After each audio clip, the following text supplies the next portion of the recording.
Баршаңызға сәлем. Бүгін қолдан тәтті қызыл ірімшік әзірлейміз. Ең алдымен ыдысымызға сүтімізді құямыз. Менде 3 литр қолдың сиыр сүті. Сүтіміз қайнауға жақындағанда айранымызды құямыз.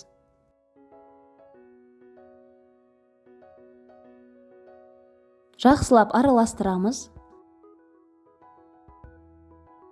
Сүтіміз осылай іріуі қажет. Сары суы бөлектенген соң қақпағын жауып, шамамен 3,5-4 сағаттай орташа отта қайнатамыз. 3,5 сағат өткеннен кейін ірімшіктер осылай сарғайды.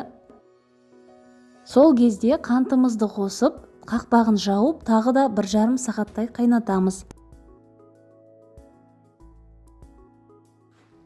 Дайын болған ірімшіктерді ыдысымызға сүзіп аламыз.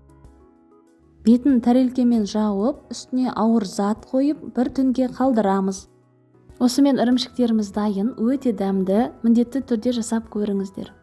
Видео ұнаса, каналға жазылып пікір қалдыруды ұмытпаңыздар.